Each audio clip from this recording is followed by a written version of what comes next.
예, 잠깐 같이 보여드리겠습니다.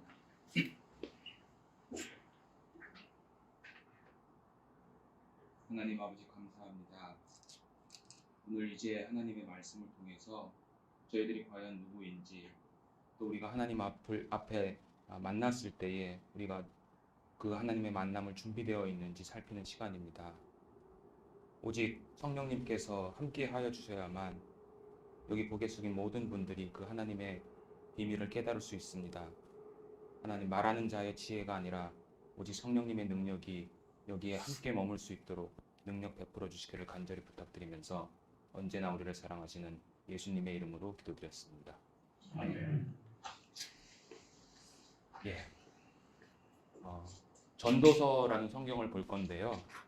제가 어제 이거를 빠뜨려서 인터넷에 있는 성경을 잠깐 보도록 하겠습니다. 앞에 화면이 안 나오네요.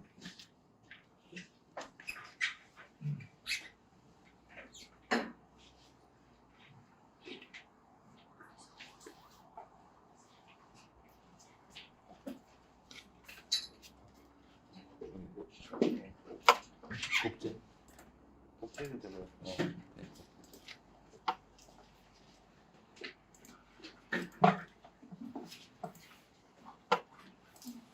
네, 보이시죠? 제가 첫날 아마 솔로몬 이야기 말씀드리면서 솔로몬이 기록한 이 전도서라는 성경을 제가 잠깐 언급한 적이 있었을 거 기억나실 겁니다. 12장이 맨 마지막 장이에요. 그러니까 1장 1절이 다 모든 것이 다 헛되다 라고 하면서 이제 12장에서 결론을 내는 장인데요. 세 번역입니다. 조금 더 쉽게 돼 있어서 제가 이 성경을 선택을 했고요. 제가 천천히 읽어보겠습니다. 젊을 때에 너는 너의 창조주를 기억하여라. 고생스러운 날들이 오고 사는 것이 즐겁지 않다고 할 나이가 되기 전에, 해와 빛과 달과 별들이 어두워지기 전에, 먹구름이 곧 비를 몰고 오기 전에 그렇게 하여라. 그때가 되면 너를 보호하는 팔이 떨리고 정정하던 두 다리가 약해지고 이는 빠져서 씹지도 못하고 눈은 침침해져서 보는 것마저 힘겹고 귀는 먹어 바깥에서 나는 소리도 못 듣고 맷돌질 소리도 희미해지고 새들이 지저귀는 노랫소리도 하나도 들리지 않을 것이다. 높은 곳에는 무서워서 올라가지도 못하고 넘어질세라 걷는 것마저도 무서워질 것이다.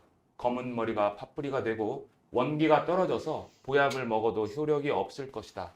사람이 영원히 쉴 곳으로 가는 날 길거리에는 조객들이 오간다. 은사슬이 끊어지고 금그릇이 부서지고 샘에서 물뜨는 물동이가 깨지고 우물에서 도르래가 부서지기 전에 내 창조주를 기억하여라. 육체가 원래 왔던 흙으로 돌아가고 숨이 그것을 주신 하나님께로 돌아가기 전에 내 창조주를 기억하여라. 8절 같이 읽겠습니다. 전도자가 말한다. 헛되고 헛되다. 모든 것이 헛되다. 예. 결론입니다.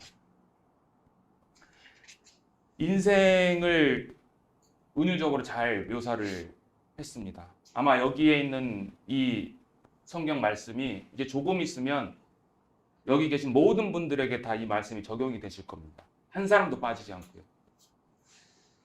제가 제 친구 어머니가 계십니다. 어제도 전화가 오시고 그저께도 전화가 오시고 매일 전화를 오시는데 전화 오시는 이유가 딱 하나입니다. 기억을 못 하세요. 어제 분명히 저한테 전화하셨는데 오늘 또 전화 오세요. 잘 있냐? 네. 어머니 잘 계시냐? 네. 대전에 오면 한번 연락해라. 네. 어제 밤에도 연락 오셨어요. 오늘 아침에도 연락 오셨어요. 왜 그럴까요? 기억력이 떨어지시는 거죠. 그 인생 생로병사의 과정 속에서 솔로몬은 뭐라고 결론을 내리냐면 육체가 원래 왔던 흙으로 돌아가고 사람은 흙으로 창조했어요. 그래서 죽으면 첫째 날 제가 그랬죠? 뭐가 된다고요? 찰토가 된다.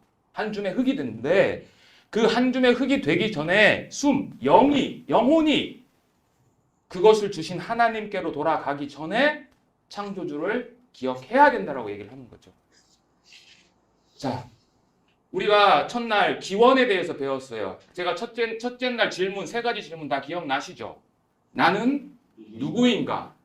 예, 나는 누구인가를 알기 위해서는 어떻게 해야 된다고요?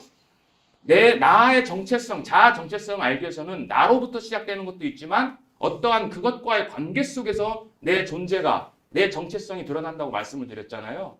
그래서 제가 그때 모든 것, 이 세상에 있는 모든 것들은 다 유한한 것, 돈, 명예, 권력, 사랑 다 유한한 건데 오직 유한하지 않은 무한한 존재, 그 하나님과의 관계 속에서 내 자아 정체성을 발견할 때 그때 온전한 나를 발견할 수 있다라고 제가 말씀을 드렸어요.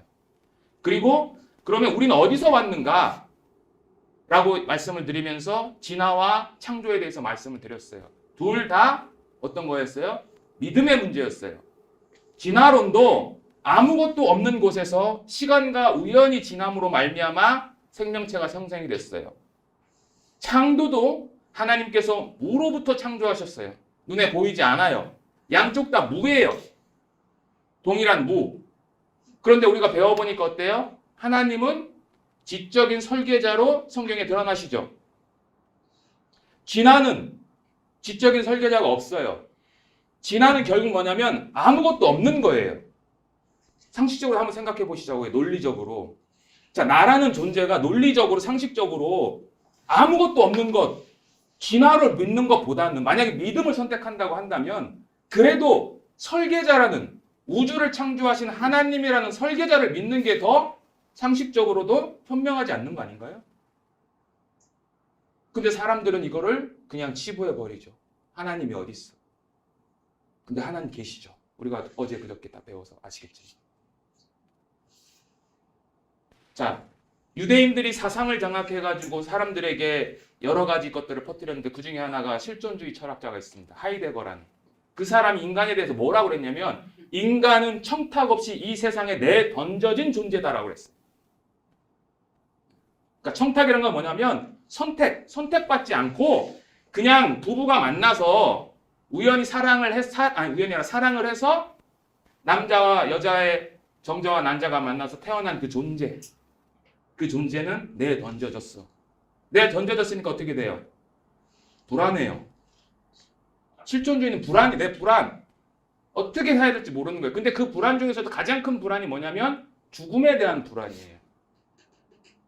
죽음이 무엇인가? 여러분 생각해 보셨어요? 왜 시간이 흐르죠? 왜 시간이 흐르면 인간이 왜 죽어야 되죠? 왜 죽어야 돼요, 우리가? 한번 생각해 보셨어요? 조금 있으면 다 주름살 생기고 이렇게 되잖아요. 왜 그럴까? 정말 우연히 탄생한 건가? 던져진 장가? 시편 139편 한번 보세요. 구약 성경입니다.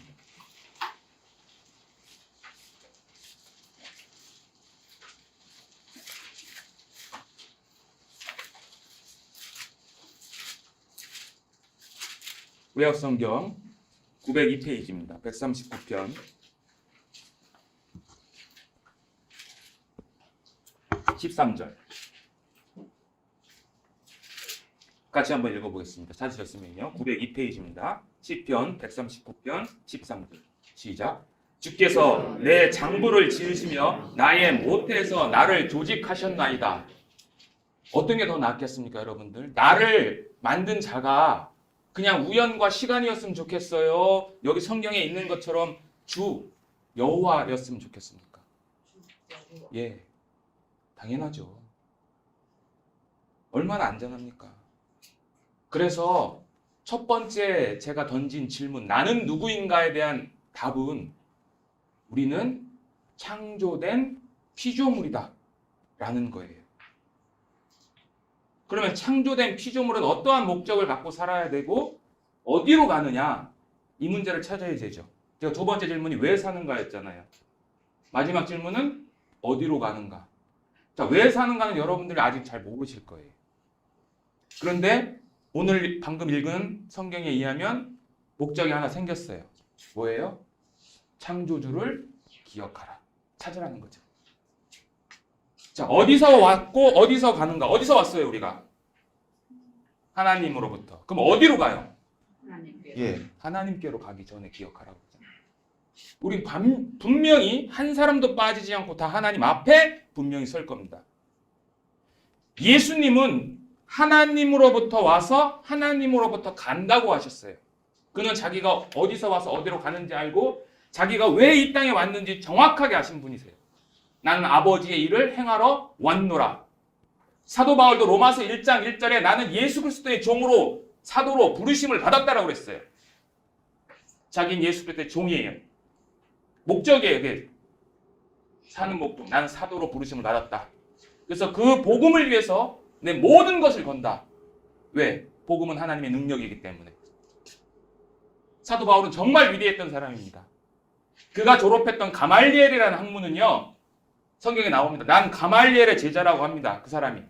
그건 쉽게 얘기해서 그 당시 유대인들은 13살이 되면 이제 다음 학교 중학교로 갑니다. 쉽게 중학교로. 갈 때 테스트가 있어요. 그냥 아무나 못 갑니다. 중학교 갈 때 구약성경 모세오경을 외워야 됩니다. 한자도 틀리지 않고. 중학교 졸업하고 그 다음 랍비를 찾아서 고등학교 진입할 때는요, 구약성경 말라기를 다 외워야 됩니다. 그리고 그 다음 랍비로 가기 위해서는 그 랍비들이 가르쳐주는 그 해석, 성경의 해석을 이해하고 그 랍비를 찾아가는 겁니다. 천재 중에 천재들만 계속해서 공부를 할 수 있어요. 거기에 떨어지면 생업하러 돌아갑니다. 그 사람들이 베드로와 요한과 야고보예요. 그러니까 그들이 무식한 건 아니에요. 우리보다 똑똑해요. 여러분도 성경 못 외우시잖아요. 근데 그 가말리엘은 그렇게 전 세계에서 유대인들은 흩어져 있다고 그랬죠. 전 세계에 흩어져 있던 유대인들 중에서 뛰어난 애들만 가말리엘이 1000명을 딱 뽑습니다. 자기 제자로. 그리고 거기서 한 명만 자기 제자라고 합니다. 그 사람이 바울이. 위대한 사람입니다. 검사였어요. 죄인을 잡으러 다니는 바리새인이었고 돈도 많았어요. 난 로마 시민권자였다. 그 당시 로마 시민권은 부의 상징입니다. 로마에 혁혁한 공을 세우거나 엄청난 돈을 들여서 사지 않으면 로마 시민권을 갖지 못해요. 태어나거나 로마 시민으로 태어나거나. 천부장이 물어봅니다. 바울에게. 나는 너 로마 시민이라고 하는데 어떻게 로마 시민권 얻었어? 행색 보니까 너무 초라하거든요. 나는 돈 주고 샀다? 넌 어떻게 얻었어? 돈 없어 보이니까. 그랬더니 바울이 뜻밖의 말을 합니다. 나는 태어나면서부터 로마인이었어. 등급이 있습니다. 로마 시민권도. 태어나면서 로마 시민권과 돈 주고 산 것은 차이가 있어요. 우리도 그렇죠. 예를 들어 대학교 들어갈 때 옛날에는 기부금 내고 들어가잖아요. 시험 봐서 들어간 사람하고 기부금 낸 사람하고 어때요? 달라요. 수준이 다른 거예요. 그런 바울이 돈과 명예와 모든 것들을 다 배설물같이 여기고 예수님을 위해서만 살았어요. 왜요? 그게 그 하나님을 위해서 사는 것이 가장 유일한 낙이었기 때문에. 그래서 오늘은 이제 우리도 정말 하나님과 내가 어떠한 관계가 있는지 그거를 살펴보기를 원합니다.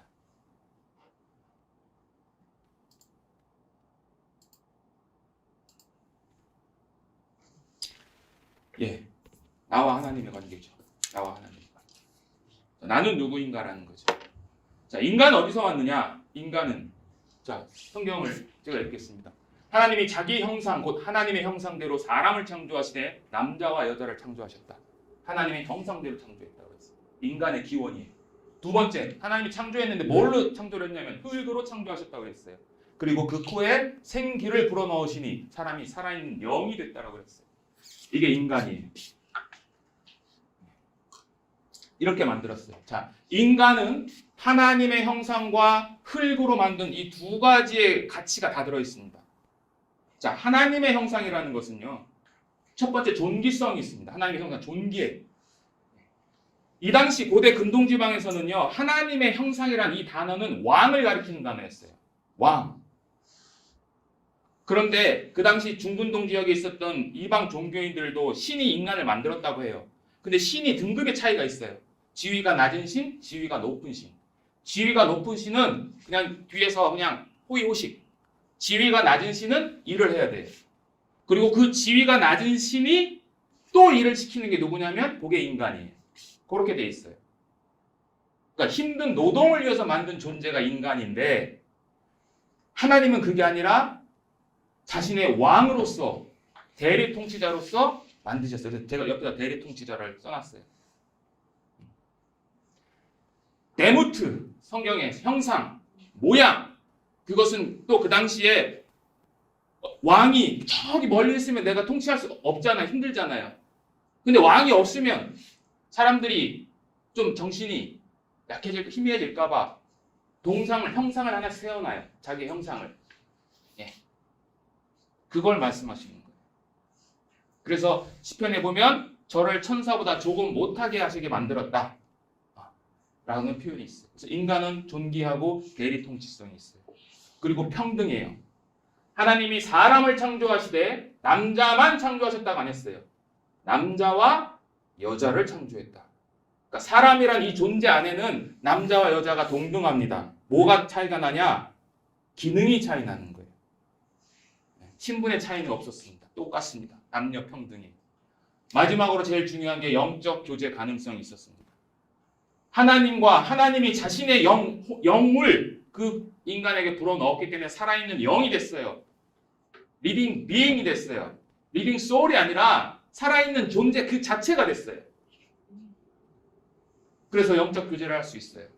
하나님과 기도하고 하나님께 찬양할 수 있어요. 이거는 인간에게만 준 거예요. 그 당시 동물들에게는 아무것도 그 코에 생명을 불어넣지 않으셨어요. 오직 인간에게만. 그래서 인간은 하나님의 형상을 닮은 이마고대입니다. 이 이마고대가 이 하나님의 형상이 얼마나 중요하냐면 창세기에 보면 첫째 날, 둘째 날, 셋째 날, 넷째, 여섯째 날까지 창조를 하세요. 인간을 여섯째 날 창조하십니다. 그때 히브리어 단어에는 정관사 하를 썼어요. 그날만 했어요. 그날. 정관사 덜을 쓰면 굉장히 중요한 거잖아요. 그때, 그날, 그 시간, 그 사람만 썼어요. 히브리어. 그러니까 사람이 얼마나 존귀한 건지를 나타내는 거죠. 그래서 이 하나님의 형상은 인간이 죄를 짓고 타락한 이후에도 남아있어요. 창세기 9장 6절에 보면 다른 사람의 피를 흘리면 그 사람의 피도 흘릴 것인데 그 이유가 뭐냐? 하나님이 자기 형상대로 사람을 지으셨기 때문에 다른 사람을 죽여서는 안 된다라고 되어 있어요. 비록 타락 이후에 하나님의 형상이 좀 왜곡되긴 했지만 아직도 이 하나님의 형상은 여러분들 속에 남아있어요.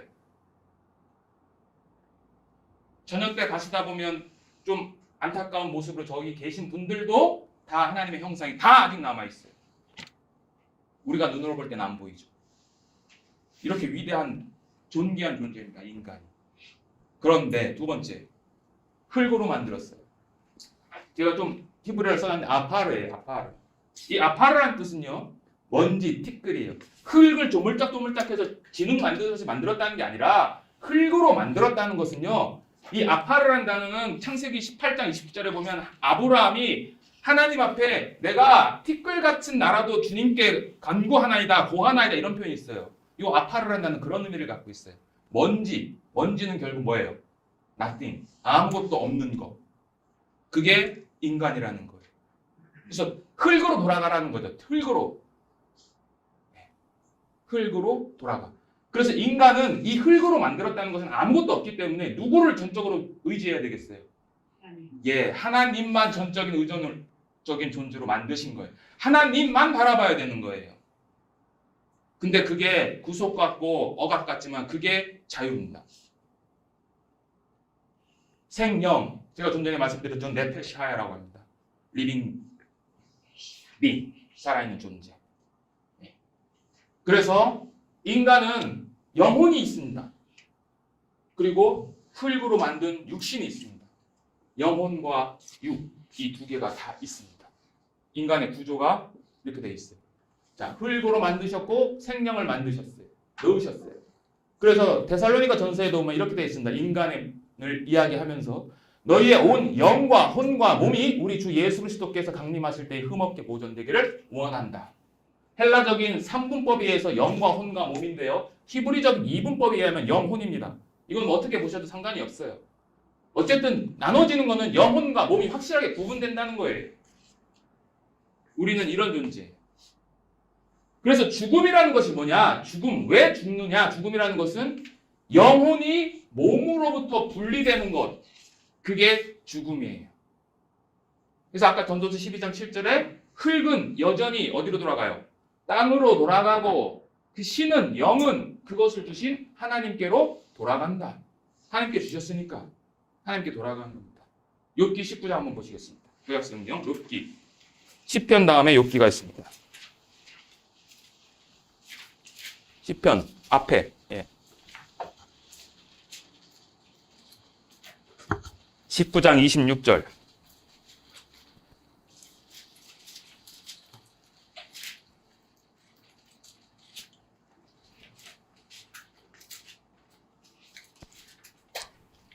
찾으셨으면 같이 한번 읽어보겠습니다. 시작. 내 가죽이 벗김을 당한 뒤에도 내가 육체 밖에서 하나님을 보리라. 저 개역개정으로 읽은 거고요. 개역 한글에는 그렇게 안 돼 있죠. 나의 이 가죽, 이것이 썩은 후에 내가 육체 밖에서 하나님을 본다. 내가 있습니다. 지금 내가 있는데 내가 썩었어요. 썩는다는 건 뭐예요? 사람은 피가 멈추면 그때부터 썩기 시작하죠. 죽음을 의미하는 거예요. 내가 죽었는데 또 다른 내가 지금 어떻게 되는 거예요? 육체 밖에 나와가지고 누굴 봐요? 하나님을 보리라. 하나님께로 돌아가는 거예요. 영혼 없는 몸이 죽은 것 같다라고 그랬어요. 행함 없는 믿음이 죽은 것이라고 야고보 사도가 그랬죠. 영혼 없는 몸이 죽은 것 같이 영혼이 없는 것이 죽음입니다. 여러분들 빈집 가면 두렵잖아요. 그죠? 여러분들 시신, 왜 공포영화의 주요 소재가 시신 많이 나오잖아요. 그죠? 시신은 두려움의 존재입니다. 물론 부모님이나 정말 가까운 분이 돌아가셨을 때는 두려움의 존재는 아니죠. 그런데 그것도 시간이 지나면 어떻게 될까요?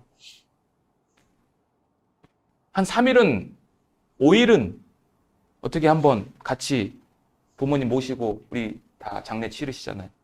열흘, 이틀, 20일, 한 달, 1년 같이 살 수 있으시겠어요? 왜요? 내 부모님인데. 같이 살아야죠. 분리됩니다. 달라져요. 자, 그래서 인간은 그렇지만 그럼에도 불구하고 인간은 하나님께서 왕으로서 삼으셨어요. 대리 통치, 아까 제가 말씀드렸죠. 땅을 어떻게 하라고요? 정복하라. 자, 생육하고 번성하여 땅에 충만하라. 땅을 정복하라.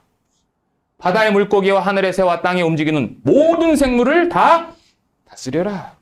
예. 우리는 이런 존재였습니다.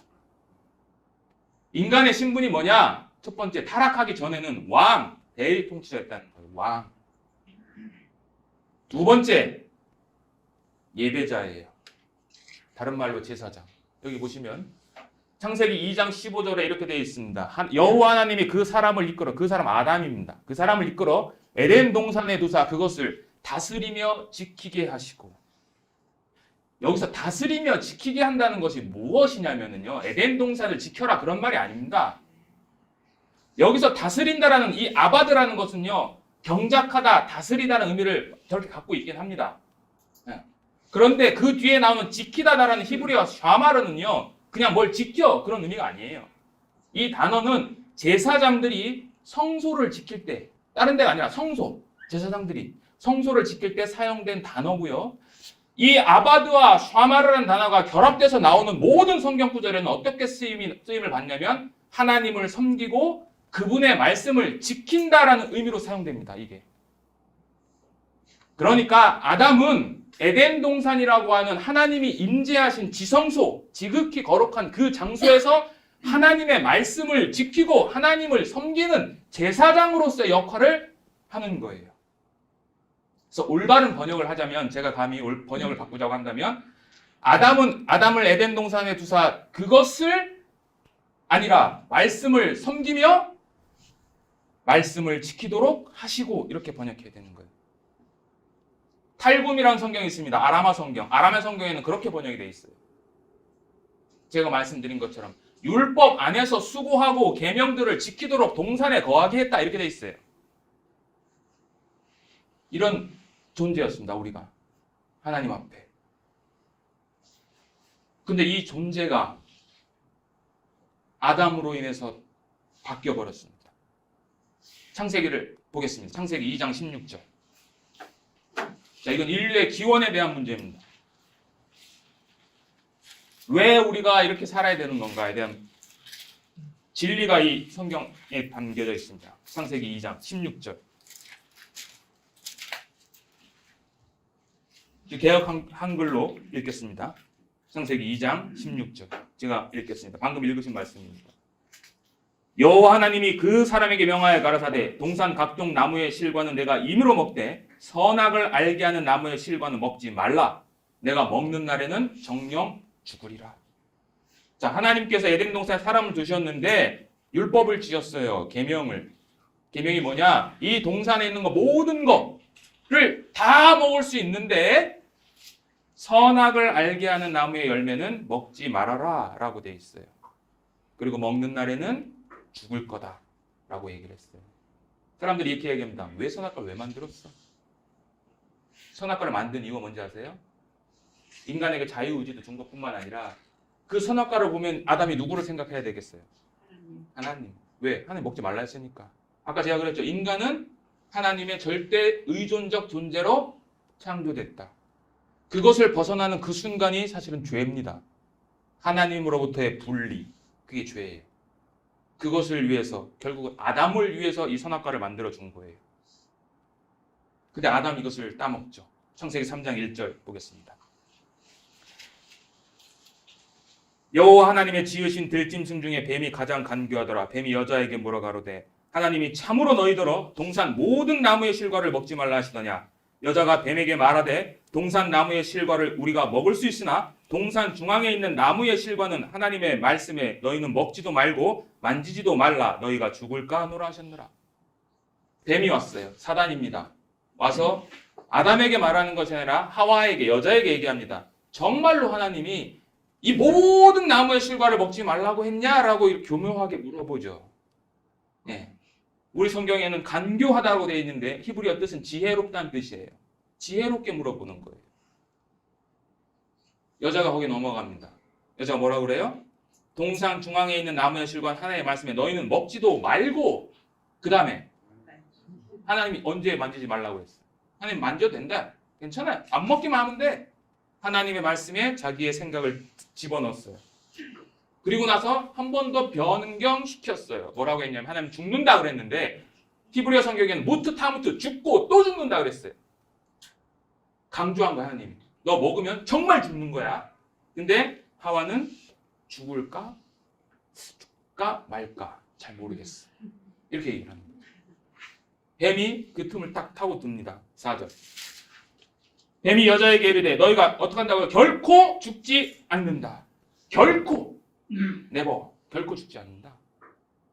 우리가 하나님의 말씀을 약간 잘못 받아들이면 사단은 그것을 파고 들어갑니다. 우리의 영혼을 갉아먹죠.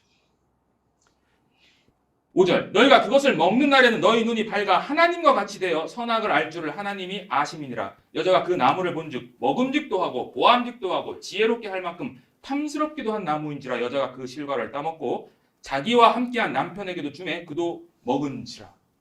자, 먹으면 괜찮아. 어떻게 되냐면 먹으면 하나님같이 돼. 하나님같이. 여기 또 넘어가죠. 우리가 하나님같이 될 수 있어요?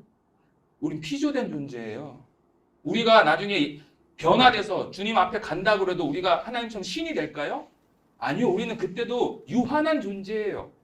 어떻게 우리가 하나님하고 비길 수가 있겠어요? 근데 거기에 넘어간 거죠. 그랬더니 여자가 먹음직하고 보암직하고 지혜롭게 할 만큼 탐스럽게 보였어요. 이 동일한 단어가 제가 말씀은 안 드렸지만 노아 홍수 때에 이 단어가 그대로 쓰입니다. 죄악이 관영하다 할 때 이 단어가 그대로. 그러니까 모세는 이 이브의 타락을 하와의 타락을 창세기 6장의 타락으로 비교해서 설명해 주는 거예요. 그래서 심판을 내리시는 거거든요. 자, 어쨌든 따먹었어요. 따먹으니까 어떻게 되냐면 눈이 밝아졌어요. 눈이 밝아서 어떻게 됐냐? 7절. 이에 그들의 눈이 밝아 자기들의 몸이 벗은 줄을 알고 무화과 나무 잎을 엮어 치마를 하였더라. 그때까지는 벗은 줄 몰랐어요. 아담과 하와가 빨개 벗고 살았다는 것이 아니라 그때는 광채로 있었어요. 광채. 예. 시편 104편 1절에 그렇게 돼 있어요. 광채. 이 광채가 사라졌어요. 보니까 벗었어요. 그 다음에 어떻게 했어요? 무화과 나무 잎을 엮어서 치마를 해 입었어요. 이제 부끄러움이 왔어요. 그때까지는 부끄러움이 뭔지 몰랐는데 죄에 대한 인식이 들어오는 거죠. 계명을 어겼으니까. 8절 보겠습니다. 하나님이 나타나셨어요. 그들이 날이 서늘할 때에 동산에 거니시는 여호와 하나님의 음성을 듣고 아담과 그 아내가 여호와 하나님의 낯을 피하여 동산 나무 사이에 숨은지라. 하나님이 나타났어요. 날이 서늘할 때에 동산을 거니셨어요. 여기서 거니셨다라는 이 단어는 제사장들이 성소에서 왔다 갔다 할 때 쓰이는 그 단어예요. 제가 그랬죠. 에덴 동산 지성소라고. 나타나셨어요. 물어봅니다. 어디 있느냐고. 여호와 하나님의 낯을 피하여 동산 나무에 숨었어요. 그때까지는 숨지 않았는데 9절 보겠습니다. 여호와 하나님이 아담을 부르시며 그에게 이르시되 내가 어디 있느냐? 가로되 내가 동산에서 하나님의 소리를 듣고 내가 벗었음으로 두려워하여 숨었나이다. 가라사대 누가 너의 벗었음을 내게 고하였느냐? 내가 너더러 먹지 말라 명한 그 나무 실과를 내가 먹었느냐? 아담이 가로되 하나님이 주셔서 나와 함께 하신 여자 그가 그 나무 실과를 내게 주므로 내가 먹었나이다. 여호와 하나님이 여자에게 이르시되 내가 어찌하여 이렇게 하였느냐? 여자가 가로되 뱀이 나를 꿰므로 내가 먹었나이다. 창세기에 기록된 성경에 기록된 인간을 향한 첫 번째 질문. 아담아, 네가 어디 있느냐? 이 질문은 아직도 하나님을 발견하지 못하고 숨어있는, 하나님의 낯을 피해서 숨어있는 여러분들에게도 지금 하나님이 물어보고 있습니다. 네가 어디 있느냐? 우린 나가야죠. 대답해야죠. 숨는 게 아니라. 하나님 이거 몰라서 물어봤겠어요?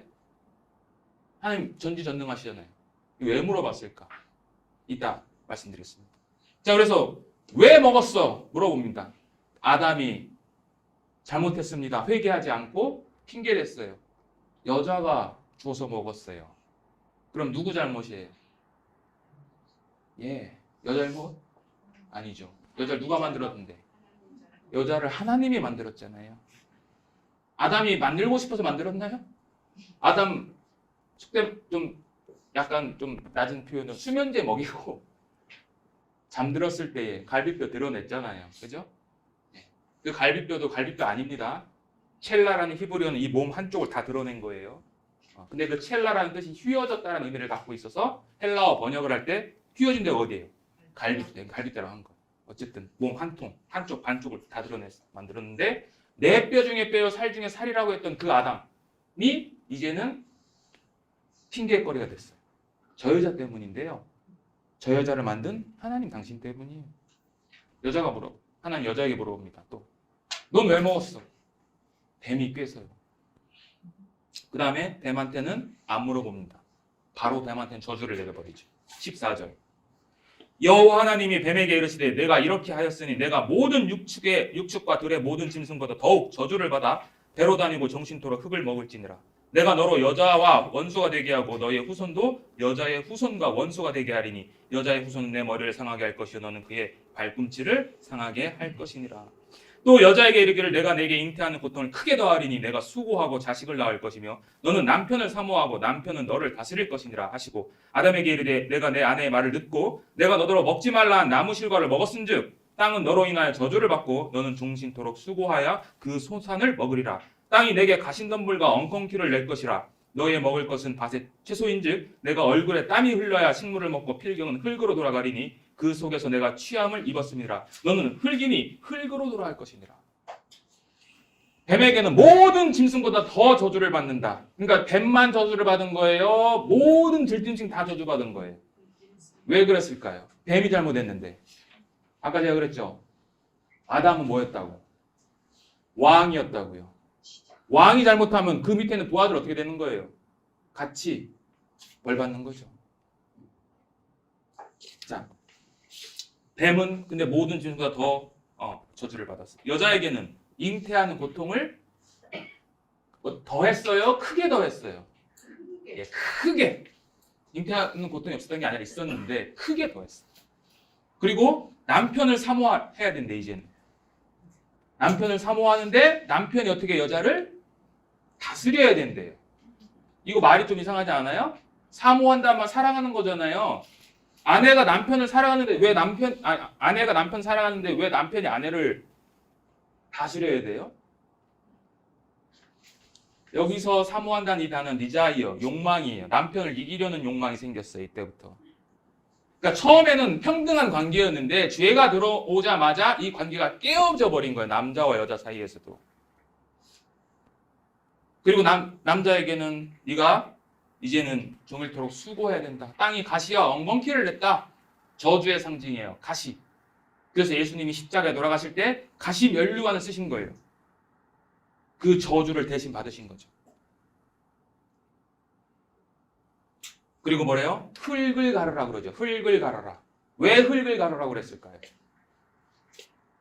흙 갈면서 뭐 생각할까요?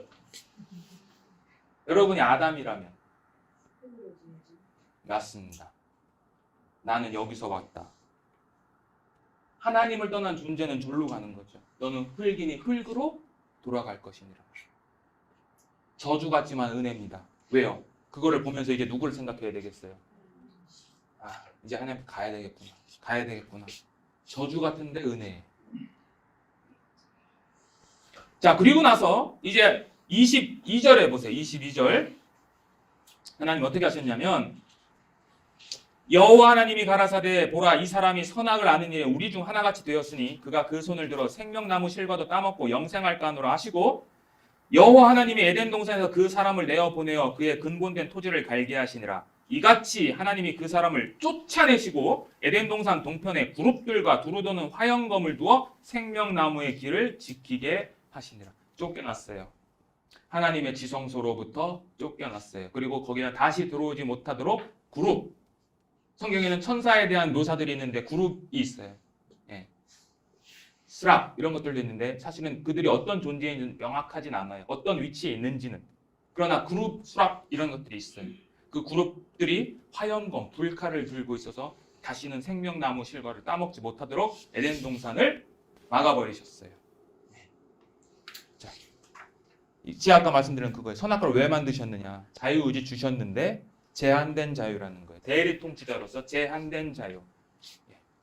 그러니까 쉽게 얘기해서 어항 속 물고기는 어디서 살아야 돼요? 물 속에서. 어항 속에서 나오면 죽어요. 그러니까 어항 속에 표현이 좀 그렇지만 어항 속에 물고기가 살 수 있는 모든 조건과 모든 것을 다 풍족하게 만들어 놓고 거기서만 살아.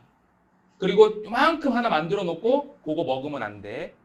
왜? 너는 내 만든 피조물이니까. 그럼 그거 먹어야 되겠어요? 안 먹어야 되겠어요? 먹어야 돼요? 제가 어린이 전도 집회 때 이런 얘기 했습니다. 미국에는 디즈니랜드 통째로 빌려가지고 너 한 사람에게만 한 달 동안 마음대로 놀아. 근데 저기 있는 풀 한 폭 이만큼은 뜯지 마. 이거 가혹한 건가요? 아니요. 절대 아니거든요. 그거하고도 감히 비교할 수 없는 거죠. 왜요? 거기에는 영생을 얻게 하는 생명나무 실과도 있었거든요. 차라리 그걸 먹지. 왜 선악과를 먹어가지고. 그래서 하나님과 인간의 구분, 즉 창조주와 피조물이라는 이 인식을 벗어날 때 우리는 멸망에 처해지는 거예요. 우린 창조주를 기억해야 되는 거예요. 자, 선악과를 먹지 말라 그랬어요. 이때는 자, 선악과를 먹지 말라. 선악의 개념이 이 사람들에게 있었을까요? 없었을까요?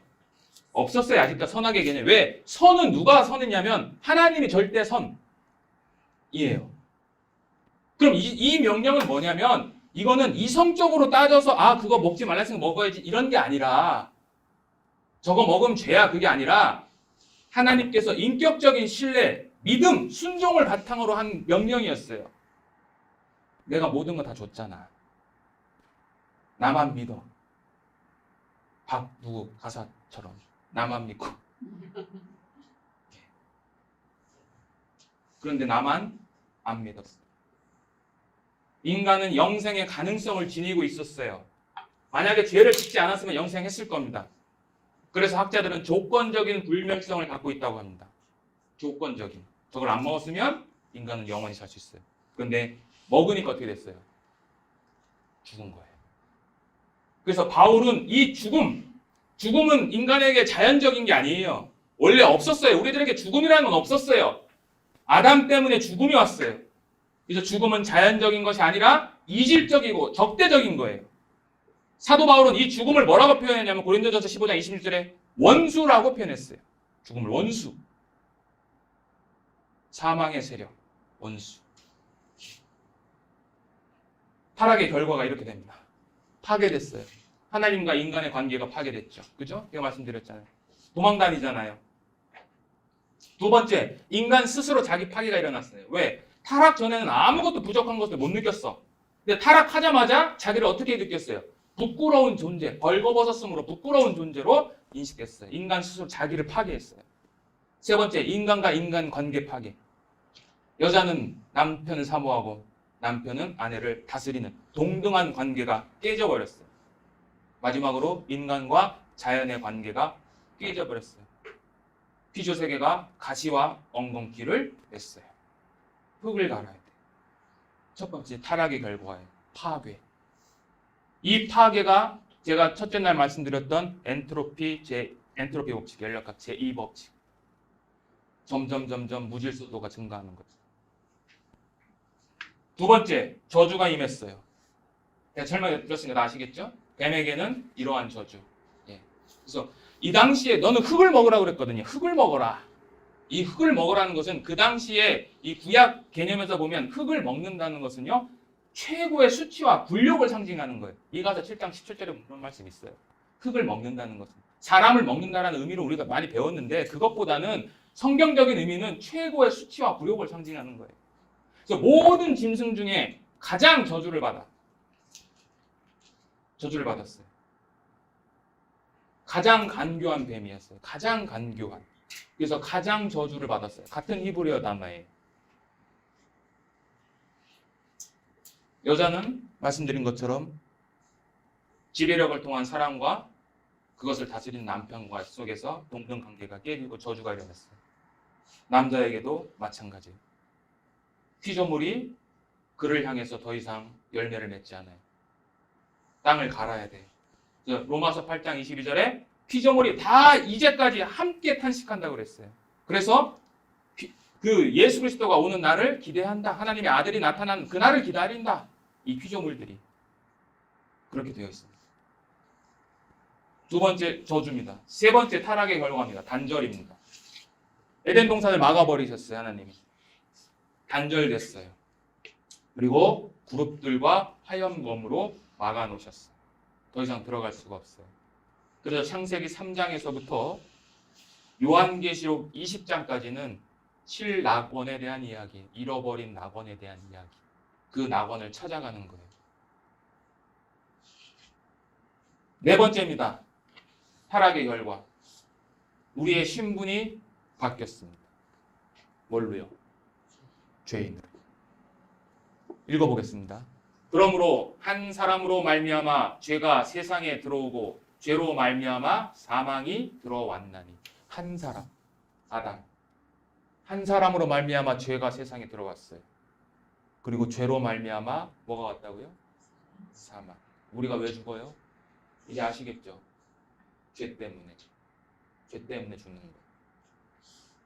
밑에도 읽어보겠습니다. 한 사람이 순종하지 아니함으로 많은 사람이 죄인 된 것 같이. 한 사람이 순종하지 않았어요. 아담이. 그래서 우리도 죄인이 됐어요. 아담은 우리의 언약적인 머리예요. 좀 어려운 말로. 언약적인 머리됨. 쉽게 대표예요. 대표. 아니야. 아브라함은. 어떤 사람들은 그래요. 야, 아담이 죄를 지었는데 왜 우리가 죄인이 돼야 돼? 불공평한 것 같은데 이 성경 그 다음 구절에 보면 이따 보시기 아시겠지만 우리도 한 사람 예수 그리스도 때문에 의인됩니다. 그럼 불공평하지 않죠? 두 번째는 아담이 언약적인 머리됨도 있지만 자연적인 머리됨도 있어요. 이건 무슨 말이냐면 히브리서 한번 찾아보겠습니다. 히브리서 7장 신약 성경이에요.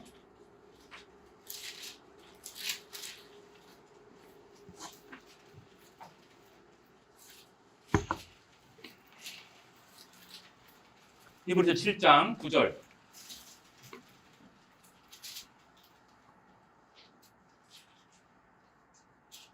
예, 신약성경 359페이지입니다. 히브리서 7장 9절. 제가 한번 읽어보겠습니다. 또한 10분의 1을 받는 레위도 아브라함으로 말미암아 10분의 1을 바쳤다 할 수 있나니 이는 멜기세덱이 아브라함을 만날 때에 레위는 아직 자기 조상의 허리에 있음이니라. 이게 무슨 말이냐면요.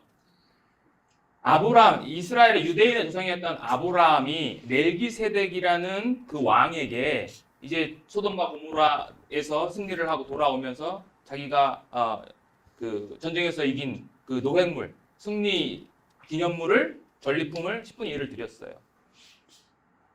그런데 이 레위는 누구냐면 그 아브라함의 후손의 후손이에요. 네. 그러면 이 레위는 아브라함이 있을 때 살아있지 않았었잖아요. 그렇죠?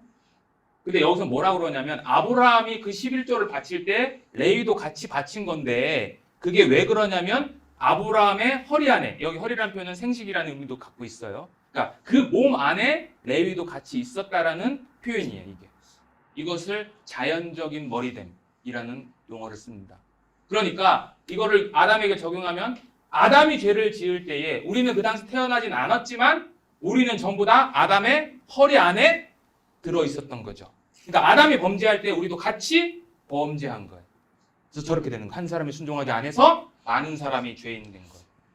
그래서 하나님이 보시기에 모든 인간은 죄인이에요. 한 사람도 빠지지 않고 모든 사람이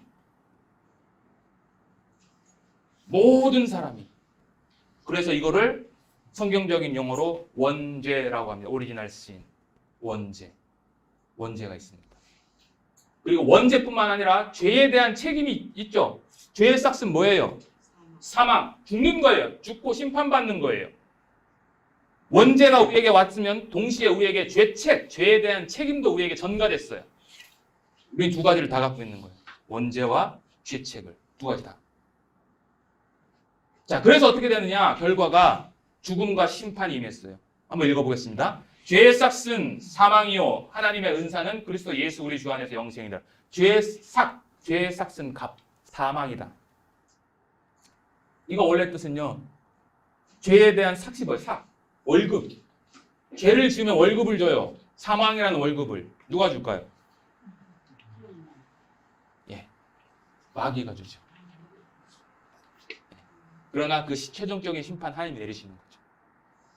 히브리서 9장 27절입니다. 같이 한번 읽어보겠습니다. 저 안에 있는 동그라미는 자기 이름을 대시면 됩니다. 시작. 한 번 죽는 것은 김원태에게 정해진 것이요 그 후에는 심판이 있으리라. 한 사람도 빠지지 않습니다. 한 번 죽는 것은 모든 사람에게 정했습니다. 나는 영원히 산다 라고 외쳤던 사람들 영원히 살 수 있어요? 못 살아요. 왜 진시 형제가 불로장생을 얻기 위해서 우리나라까지 사람을 보냈을까요? 영원히 살기 위해서. 근데 영원히 살 수 있어요? 못 살아요. 왜? 아담의 후손이니까. 무트타무트 죽고 또 죽는다. 정령 죽는다.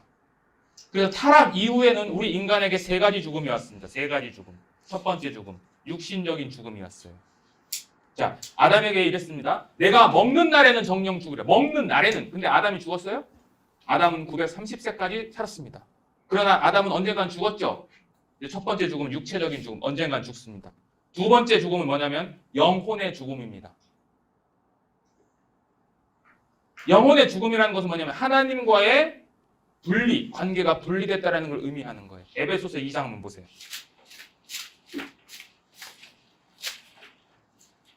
(2장 1절)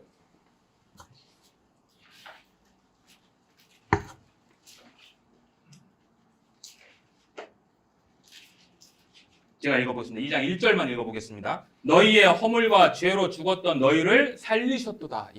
허물과 죄로 죽었던 너희들, 하나님과 분리되었던 너희를 살리셨다는 거예요. 이게 두 번째 죽음, 영혼의 죽음. 세 번째 죽음이 있습니다. 이거는 영원한 죽음입니다.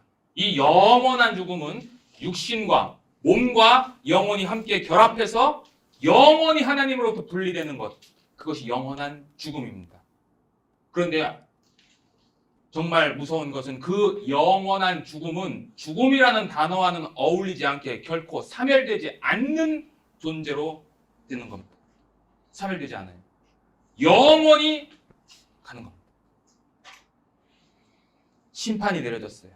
한 군데만 찾아보겠습니다. 마태복음 25장.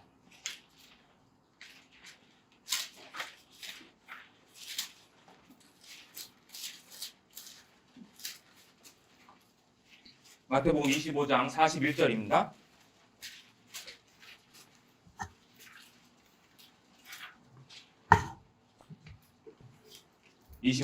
마태복음 25장 신약성경 맨 앞이죠. 마태복음 25장 41절 제가 한번 읽어보겠습니다. 또 왼편에 있는 자들에게 이르시되 저주를 받은 자들아 나를 떠나 마귀와 그 사자들을 위하여 예비된 영영한 불에 들어가라. 영영한 불에. 이런 말씀 많습니다. 영영한 불.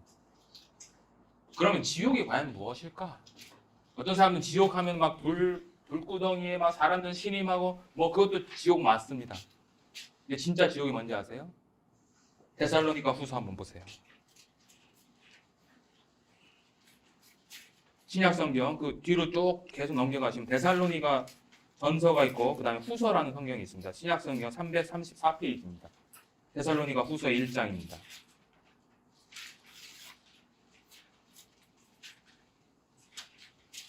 1장 8절 찾으셨어요? 데살로니가 후서 334페이지 1장 8절 8절 9절 한번 우리 같이 한번 읽어볼까요? 시작. 하나님을 모르는 자들과 우리 주 예수의 복음을 복종치 않는 자들에게 형벌을 주시니 이런 자들이 주의 얼굴과 그의 힘의 영광을 떠나 영원한 멸망의 형벌을 받으리로다. 진짜 지옥이 뭐냐면요, 하나님으로부터의 떠남, 하나님의 부재, 그 하나님의 현존으로부터의 추방, 이게 진짜 지옥이에요. 아시겠어요, 여러분들? 우리가 지옥에 가서 몸과 영혼이 함께 부활해서 고통을 받는 건 맞습니다. 그러나 그것보다 더 큰 고통은 이제는 영원히 하나님을 만날 수 없다라는 거예요. 영원히. 그 고통은 여러분들 몸 아파 보셔서 아시겠지만 이런 말 하죠. 야, 몸 아픈 것보다 정신적으로 아픈 게 더 힘들어. 여러분들 이거 상상이 되겠습니까? 내가 영원히 이제 하나님으로부터의 존재가 다시는 하나님 만날 수 없어요. 그 정신적인 고통을 여러분들 이길 수 있을 것 같아요? 분명히 그때는 내 이성이 살아있다고 되어 있습니다. 누가복음에 보면 죽은 나사로 이야기 다 아시죠? 부자 이야기. 살아있어요. 그게 진짜 고통이에요. 그게 진짜 지옥이에요. 근데 그 고통을 지금도 여러분들은 사실은 느끼고 있는 거예요. 다만 육체적인 고통만 없는 것뿐이에요. 여러분들 하나님하고 다 부재됐잖아요. 그거 모르잖아요. 여태까지 모르셨잖아요. 그냥 잘 먹고 잘 살면 끝나는 거였잖아요. 그래서 인간의 죄로 인해서 우리의 신분이 이렇게 완전히 변해버렸습니다. 한마디로 죄인이 돼버렸어요. 죄인. 성경에서 죄인을 이렇게 이야기합니다. 첫째, 모든 사람은 죄인으로 태어난다. 맞죠? 모든 사람. 둘째, 죄인의 신분은 범죄의 유무하고는 관계가 없다. 왜요? 원죄 때문에. 내가 죄를 짓건 안 짓건 간에 죄인이에요. 그냥 우리는 그냥 죄씨라는 성을 가지고 태어나는 거예요. 보이지 않는 영적인 죄씨. 이제 여기 그림을 그려놨는데 이거 씨앗 이름 맞춰보세요. 잘 안 보이시겠지만 뭘까요? 불 한번 꺼볼까요? 무슨 씨 같으세요? 예, 어떻게 하셨어요?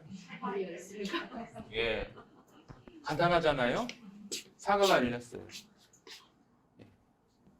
사과 씨니까 사과가 열려요. 만약에 여기 복숭아 씨가 있으면 뭐가 열릴까요? 그죠?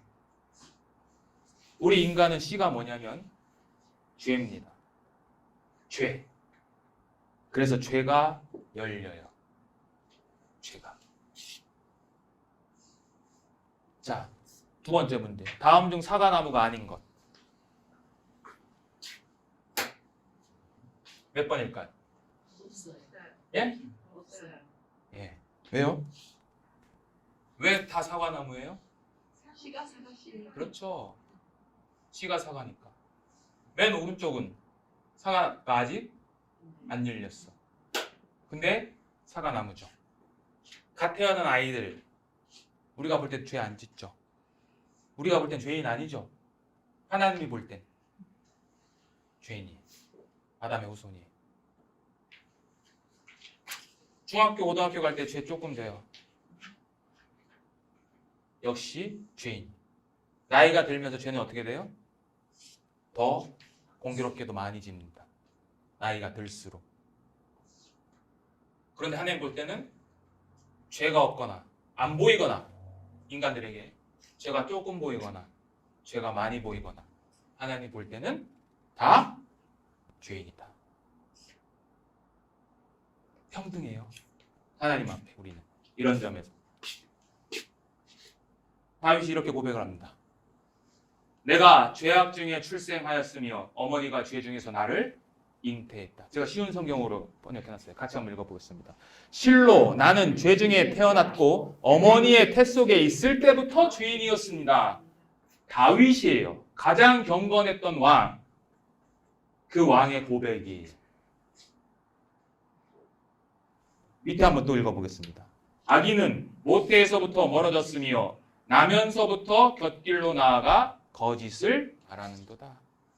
어머니 뱃속에 있을 때부터 태어나면서부터 죄를 짓습니다. 영상을 하나 보실 건데요. 과거 영상인데 한번 한번 보십시오. 쌍둥이 태아들이 자궁 안에서 어떻게 지내는지 그 모습이 4차원 컴퓨터 그래픽으로 제작됐습니다. 이미 엄마 뱃속에서부터 치고받으며 경쟁하는 모습을 볼 수 있었습니다. 김진우 기자입니다. 엄마 자궁 속의 새 쌍둥이. 그런데 쌍둥이들이 서로 손을 잡기도 하고 탯줄을 잡아당기기도 합니다. 때로는 서로 발로 차고 이를 막기 위해서 얼굴을 손으로 가리기도 합니다. 뱃속에 있던 베넷 부부 새 쌍둥이의 초음파를 녹음해 만든 4차원 컴퓨터 그래픽 영상입니다. I was totally enthralled to watch it. It was just amazing that it was so accurate. 이 영상을 본 과학자들은 쌍둥이들이 태아 때부터 서로를 보고 배우며 경쟁을 한다고 합니다. If one started kicking, they all just started going, so it was just like, it was like gymnastics in my belly. 그러면서 서열이 정해지고 각자의 성격도 형성된다고 과학자들은 주장합니다. 새 쌍둥이를 건강하게 낳아 키우고 있는 어머니도 이 주장에 힘을 실어줍니다. They all pretty much are like their personalities in the womb. 새 쌍둥이가 태어날 확률은 8,000분의 1. 쌍둥이들의 엄마 뱃속에서 살인사건이 일어났습니다. 성경에도 살인사건은 아니지만 다투는 이야기 있죠. 야곱가에서 서로 먼저 나가려고 발 뒤꿈치를 붙잡잖아요. 누가 가르쳤을까 이걸? 아까 여기 뉴스에 보면 서로 배운다 그랬어요. 서로 배운다. 여러분들 지금 시대에 태아가 사람입니까? 네. 네인데 그렇게 낙태를 많이 하세요? 왜 낙태를 하신지 아세요? 진화론적인 관점에 의하면 낙태해도 됩니다. 사람이 아니니까 아직. 엄마 뱃속 살인사건이 일어났어요. 쌍둥이 동생이 탯줄로 형 목을 감아버렸어. 죄인이. 누가 가르쳐주지 않아도 죄인. 자, 이런 죄인에 대해서 하나님이 어떻게 심판을 할까? 심판해야죠. 죄에 대한 형벌이 있어야 되잖아요. 그게 공정한 거 아니에요? 어떻게 심판을 내릴까? 심판의 기준이 사람의 영혼은 여호와의 등불이라 사람의 깊은 속을 살핀다. 밑에도 보시면 내가 보는 것은 사람과 같지 아니하니 사람은 외모를 보거니와 나 여호와는 중심을 보느니라. 하나님 뭐 보신대요? 중심. 마음을 본다. 마음. 이 세상에서 가장 더러운 게 마음이잖아요. 안 보여서 그렇지. 여러분들 한번 생각을 해요. 내가 지하철을 타고 가던 어디를 공부를 하던 뭘 하던 간에 순간순간 죄 짓는 생각 안 들어요? 안 들어? 안 들으면 저를 좀 상담을 해야 되겠어요. 저하고. 마음이 더럽습니다. 왜? 죄인으로 태어났기 때문에. 그 근본 마음이 더러워요. 예레미야 17장이 이렇게 전도가 잘못됐네요. 예레미야 17장이 잘못됐네요. 같이 한번 읽어보겠습니다. 만물보다 거짓되고 심히 부패한 것은 마음이라 능히 이를 알리오마는 나 여호와는 심장을 살피며 폐부를 시험하고 각각 그 행위와 그의 행실대로 보응하는 것. 만물보다 심히 부패한 게 뭐냐? 마음이다. 마음. 그건 누가 알지 못해. 여러분들 제 마음 알아요? 저도 여러분들 모르죠. 10개의 물성 알아도 사람 마음속 모른다고. 몰라요. 어떤 생각하고 있는 저 사람이. 나하고 아무리 친해도 대화할 때 저 사람이 무슨 생각하고 있는지 몰라요. 그냥 우리는 믿고 얘기하는 것 뿐이에요. 근데 그것이 나중에 뒤통수를 칠 때가 한두 번이 아니죠. 근데 하나님 뭐라고 그러시냐? 심장을 살피고 폐부를 시험하신대. 그리고 그 행위, 마음이 있으면 언젠간 행위로 나오죠. 그 행위와 행실대로 보응한대요. 보응. 하나님이 보응하신대요. 인간은 보응할 때 100% 보응할 수 있을까요? 없을까요? 내가 이만큼 잘못했어, 저 사람이. 내가 100% 돌려줄 수 있을까요? 그대로 똑같이. 불가능합니다. 적거나 더 많이. 근데 우리는 후자죠. 더 많이 보응하죠, 우리는. 괘씸하니까. 예수님도 똑같은 이야기를 하셨습니다. 예수님의 제자들이 그 구약 율법에 의하면 반드시 음식에 씻기는 씻어야 돼요. 손도 씻고 그 장로의 유전이라는 게 있어요. 반드시 손을 씻고 먹고 그릇도 씻고 해야 돼. 그렇게 안 했어요. 그러니까 그 바리새인들이 그 제자들하고 예수님한테 뭐라고 하는 거예요. 그럴 때 예수님이 뭐라고 하시는 거냐면 그게 들어온 게 아니고 씻지 않은 그릇으로 먹은 그게 들어온 게 아니고 들어온 게 뭐냐? 사람에게서 나오는 그것이 사람을 더럽게 하는 거야. 속에서 곧 사람의 마음에서 나오는 것은 악한 생각, 곧 음란과 도둑질과 살인과 간음과 탐욕과 악독과 속임과 음탕과 질투와 비방과 교만과 우매함이니 이 모든 악한 것이 다 속에서 나와서 사람을 더럽게 한다.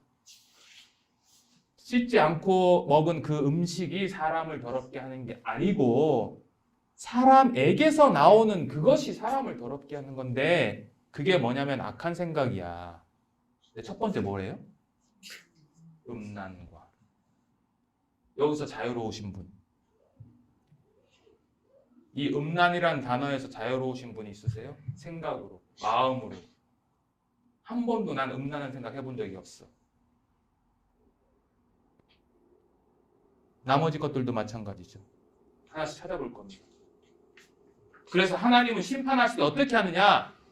같이 한번 읽어보겠습니다. 하나님은 모든 행위와 모든 은밀한 일을 선악간에 심판하신다. 하나님의 심판은 마음으로 지은 죄 그리고 플러스 행위로 지은 죄 이 두 개를 다 토탈리 그냥 합해서 제곱. 인간은 이쪽은 심판해요? 마음은 내가 아이폰 저 갖고 싶어. 심판해? 아니요. 그거를 가져가는 그 순간 경범죄든 도둑질이든 그때 잡아가는 거죠. 왜요? 인간의 법은 사람의 내면을 알 수가 없어요. 알 수가 없어요. 그런데 하나님은 모든 것을 통찰하시는 분이기 때문에 마음과 행위까지 모두 처벌하신다고 하신 거예요. 자, 그래서 죄를 우리가 인간이 어떻게 범하냐, 우리가 죄를 어떻게 짓느냐, 성경에 이렇게 되어 있습니다. 욕심이 잉태한즉 죄를 낳고 죄가 장성한즉 사망을 낳느니라. 우리가 왜 죄를 짓냐면 욕심이 나는 내 마음에서 욕심이 일어나는 거예요. 그래서 그 마음이 조금 더 행동으로 나타나면 그게 이제 죄로 드러나는 거죠. 그리고 그 행위에 따라서 하나님은 심판하신대요. 사망, 죽음과 영원한 죽음 그 두 가지를 전부 다 하나님께서.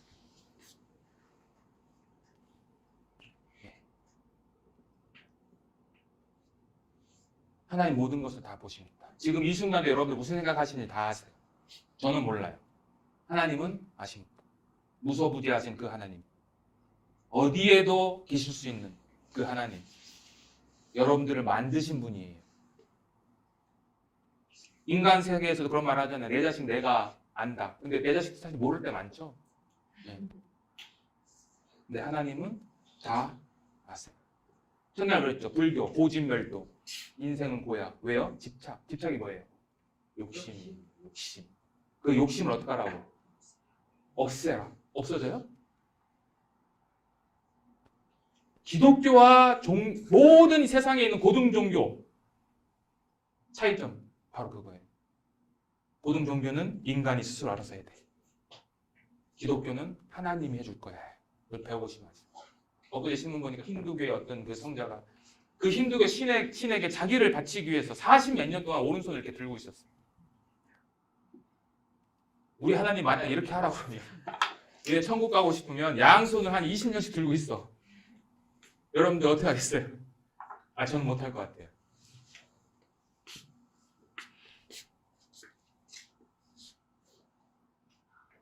자, 그래도 죄인이 아닌 것 같다고 하는 분들이 가끔 계세요. 그건 뭐 다른 사람 다 마찬가지인데. 그래서 하나님 율법을 주셨어요. 10계명. 성경에 10계명이라는 단어는 안 나옵니다. 제가 여기다 써놨는데 저기 10마디 말씀이에요. 10마디 말씀. 아세렛 아드바리. 10마디의 말씀을 주셨어요. 그래서 이 10계명은 언제 주시냐면 모세가 이제 출애굽에서 시내산에 갑니다. 시내산. 하나님 만나요. 시내산을 8번 왔다 갔다 합니다. 그래서 6번째 갔을 때 6차 등반할 때 돌판을 들고 나옵니다. 하나님 직접 말씀하시고 새겨주신 이 구약의 율법을 보시면 613개가 있는데요. 나머지는 전부 다 모세를 통해서 얘기를 했는데 이 10계명만은 하나님이 직접 말씀하시고 직접 제작해서 주셨어요. 왜요? 이 10계명은 613개의 율법을 요약한 거예요. 그리고 나중에는 이게 2개 또 요약이 돼요. 하나님 사랑과 이웃 사랑으로. 그리고 그것은 바울이 다시 로마서에서 이웃 사랑으로 바꿔버리는데 어쨌든 하나님이 그 10마디 말씀을 주셨어요. 10계명 돌판을 들고 딱 내려왔는데 밑에서 뭐 하고 있었냐면 이스라엘 백성들이 아론을 중심으로 해가지고 우상 숭배를 하고 있었어요. 뛰놀고 있었어요. 완전히 음란한 파티가 일어나 버린 거예요. 그게. 그래서 그 돌판을 깨어버려요. 그리고 모세가 다시 41을 또 올라가요. 그게 8번째 올라가서 그 10계명을 이제 갖고 다시 오는 거예요. 그래서 10계명을 받았어요. 자, 1계명부터 4계명까지는 하나님을 위한 계명. 5계명부터 10계명까지는 인간을 향한 계명. 나 외에 다른 신들을 내게 있게 말지니라. 우상을 만들지 말아라. 여호와 이름 망령되이 일컫지 말라. 안식일을 기억하여 거룩히 지켜라. 여러분들 우상, 탐심은 곧 우상 숭배니라. 골로새서에 그렇게 돼 있어요. 절에 가서 또는 사주 또 내 주먹을 믿어라. 다 뭐예요? 다 우상 숭배. 근데 여러분들 우상 숭배 다 해요. 저도 해요. 저는 특히 물질 숭배를 하는 것 같아요. 여러분들 안 그러세요? 여기 오늘 다 오셔서 다행이신데 만약에 여러분들에게 여기 안 가고 10억 줄게 그러면 여기 왔을 분 10억 작아요? 100억 안 올 분 많죠? 예, 1000만 원만 줘도 우상숭배. 하나님보다 더 사랑하는 것. 이건 우상숭배입니다. 안식일을 기억하여 거룩히 지켜라. 안식일은 금요일날 해줄 때부터 토요일날 해줄 때까지입니다. 오늘 여러분들 다 어기셨어요. 오늘 일하시면 안 되거든요. 엘리베이터 버튼 다 누르셨죠? 제가 첫날 그랬죠. 엘리베이터 누르면 안식일 범하는 거라고. 이거 불 켜신 분 안식일 어겠어요. 나머지 5계명부터 10계명. 부모를 공경해라. 여기서부터 자유로우신 분, 부모. 아무도 없을걸요? 부모에 다 대못 하나씩 박으시잖아요. 아무리 효자라고 하더라도. 저도 마찬가지고. 저도 제 딸이 이제 고등학교 작은 애는 중학교 5학년입니다. 어렸을 때는 모르죠. 크면 클수록 어떻게 해요? 말을 안 들어요. 그때마다 어때? 내 심정은. 내가 저걸 어떻게 키웠는데. 그죠? 그런 마음 다 드시잖아요. 근데 우리가 똑같이 한 거예요. 부모님한테. 여러분들 한번 생각해 보세요. 청년 때 어떻게 했는지. 저도 감히 말씀을 못했는데 너무 부끄럽습니다. 살인하지 말지니라. 살인은 뭔지 이따 보실 거예요. 간음하지 말지니라. 이것도 보실 거예요. 도적질하지 마라. 예. 이거는 안 하신 분도 있을 수도 있겠네요. 정말로 청렴하게 사셨으면. 근데 저는 했어요. 저는 고등학교 때 했어요. 제 친구가 이제 제 고등학교 기숙사 학교였는데 가끔 나가면은 이제 집에 아무도 없어가지고 먹을 게 없어가지고 동네 슈퍼 밤에 이렇게 철물 뜯어가지고 도저히 많이 했습니다. 그때는 저는 그게 착한 일인 줄 알았어요. 왜요? 그걸 뜯어서 내 친구를 먹일 수 있으니까. 거짓 증거하지 마라. 거짓말 하지 마라. 거짓말 한 번도 안 해보신 분. 저는 거짓말 자주 합니다. 회사에서. 시간 되면 한번 밥 먹자. 그래 나중에 한번 만나. 이게 거짓말 아니에요? 그죠? 거짓말이에요. 본능적으로 그냥 거짓말 하는 거예요. 아무리 친근함의 표현이지만 그 사람은 그걸 기대할 수 있거든요. 여성분들 전화통화하면 오래 하시잖아요. 한 20-30분씩. 끝날 때 뭐라고 그래요? 만나서 하자. 만나서. 자세한 얘기는 만나서 하자. 만나요? 만날 수도 있겠지 뭐. 탐내지 말자. 탐시. 뭐 갖고 싶잖아요. 내 친구가 예쁜 거 갖고 있으면 갖고 싶잖아요. 내 친구가 루이비통 갖고 다니면 나도 루이비통 갖고 싶잖아요. 내가 샤넬백 갖고 있다고 하더라도. 루이비통 새 거 나오면 갖고 싶지 않으세요? 명품이 뭔지.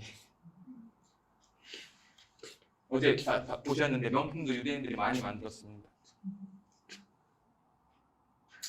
그래서 신문기사 이런 게 있네요. 하루에 200번 거짓말합니다. 가장 흔한 거짓말. 차가 막혀 늦었어. 미안해. 저도 많이 합니다.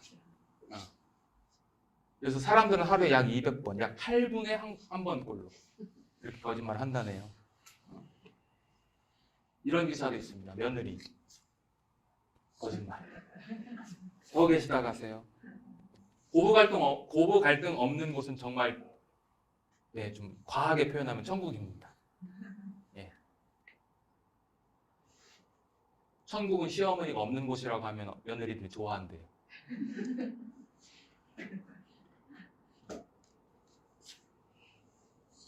예. 그리고 아까 말씀드렸던 살인. 1년에 110만 명에 가까운 생명들이 낙태로 쓰러져 갑니다.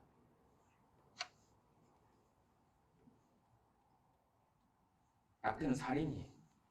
수도 없이 행해집니다.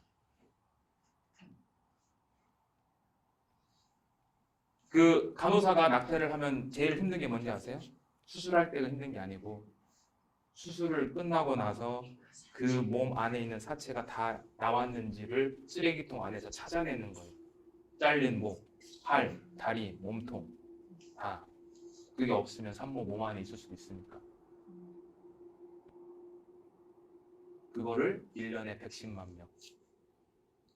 제가 기억하기로는 전 세계에 8억 명씩 죽인다는 거로 제가 기억하고 있어요. 뒤에 사진은 낙태 사진인데 징그러워서 빨리 넘어가겠습니다.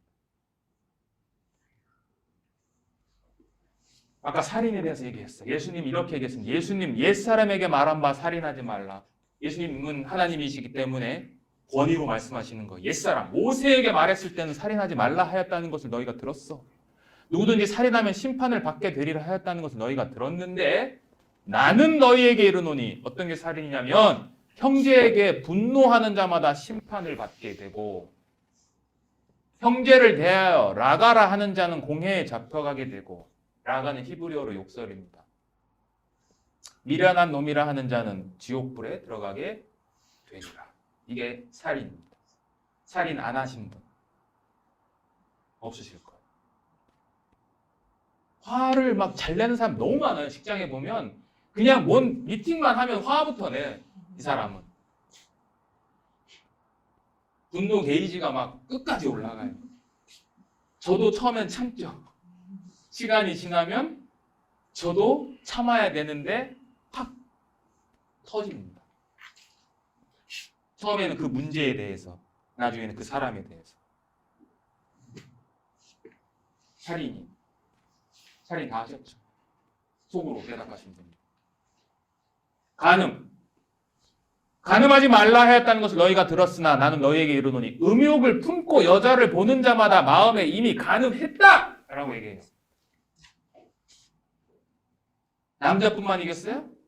남자만 음욕이 있나요? 아니요. 여자도 똑같이 음욕이 있습니다. 제가 없으면 손에 장을 지겠습니다. 똑같습니다. 남자나 여자나 음욕이 있습니다. 그 사람을 보고 그 사람이 상대방이 내가 사랑하는 사람일 수도 있지만 나하고 전혀 관계없는 사람에게도 음욕이 불릴 때 일어납니다. 상대방은 모르지만 내 남편은 모르지만 하나님은 아십니다. 왜 이렇게 모텔이 많아요? 그것도 대낮에 많이 가더라고요. 뭐 때문에? 일하러 가나 거기? PC도 있고 하니까 왜 갈까요? 상상에 맡기겠습니다. 근데 그런 사람들이 뭐라고 하냐? 예수님이 내 백체 중 하나가 없어지고 온몸이 지옥에 던져지지 않는 것이 유익하며 또한 만일 내 오른손이 너로 실족하게 하거든 찍어내버리라. 내 백체 중 하나가 없어지고 온몸이 지옥에 던져지지 않는 것이 유익하다. 그렇게 죄를 지으면 손을 찍으라는 거예요. 근데 마음을 찍을 수 있어요? 손은 어떻게 찍어보겠죠. 옛날에 이렇게 거칠은 세계에서 하시는 분들 자르잖아요. 손은 자를 수 있어요. 마음은 어떻게 잘라요? 마음을.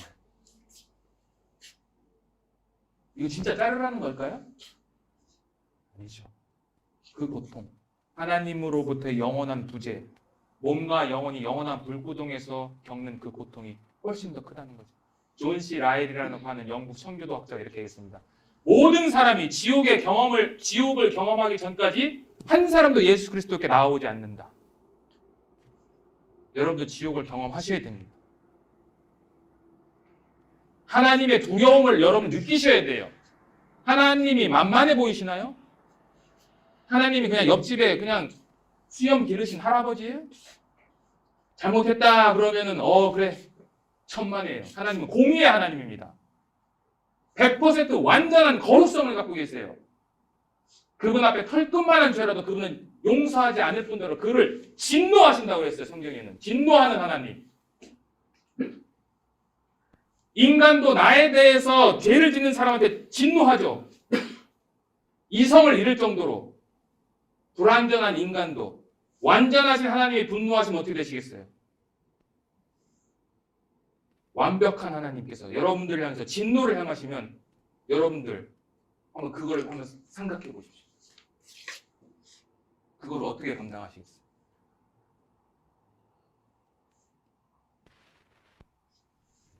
그러나 두려워하는 자들과 믿지 아니하는 자들과 흉악한 자들과 살인자들과 음행하는 자들과 점술가들과 우상숭배자들과 거짓말하는 모든 자들은 불과 유황으로 타는 못에 던져지리니 이것이 둘째 사막, 영원한 죽음이라고 이야기하는 거. 두려워하는 자들 첫 번째네요. 공교롭게도 지금 이 말씀을 듣고 두려워하시는 분들이 아마 있을 것 같습니다. 그분들은 죄송하지만 여기에 가십니다. 불과 유황으로 타는 모습. 분명히 가십니다. 나올 수 없어요. 사람들은 하나님 마음에 하나님 두기를 싫어합니다. 로마서 1장 이렇게 돼 있어요. 바울이. 그 마음에 뭐가 있냐 이런 것들이 있대요. 불의, 추악, 탐욕, 악의가 가득하고 시기, 살인, 분쟁, 사기, 악독, 수근수근하고 비방하고 하나님께 미워하는 거 능욕하고 교만하고 자랑하고 악을 도모하고 부모를 거역하고 우매하고 배악, 약속 지키지 않고 무정하고 무자비한 자라. 그런데 그 사람들이 이 같은 일을 행하는 자는 사형에 해당한다고 하나님께서 정하심을 알고도 자기들만 행할 뿐 아니라 또한 그런 일을 행하는 자들을 옳다 하느니라. 죄 지을 때 조금이라도 양심에 덜 걸리게 하기 위해서 어떻게 하는지 제가 알려드릴게요. 한 사람만 꼬십시오. 같이 죄 지을 때. 그러면 그 죄의 부담감이 좀 줄어듭니다. 저 사람 됐습니까? 사형인 걸 알아요. 본능적으로. 왜? 인간에게는 아직 하나님의 형상이 남아있고 인간에게는 신에 대한 느낌이 남아있다고 그랬죠. 제가 칼빈의 이야기. 신에 대한 느낌. 내가 이 죄를 지으면 심판이 있을 것이다.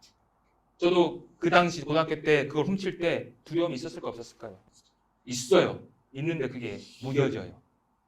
근데 그 무뎌진 양심이 죽은 게 아니라 살아있어요. 화인 맞을 뿐이에요. 어떤 사람이 이렇게 표현합니다. 양심은 원래 삼각형이다. 그런데 죄를 지을 때마다 양심이 심장을 찔러서 그 날카로운 면이 동그래진다. 저는 그 말이 맞다고 생각합니다. 죄를 지으면 지을수록 그 죄에 대한 감각이 무뎌집니다. 처음에 할 때가 어렵죠. 스타트가. 과거에 있었던 사람들을 막 죽였던 사람들. 처음보다는 분명히 나중에 갈수록 더 쉽게 사람을 죽였을 겁니다. 제가 한번 계산해 봤어요.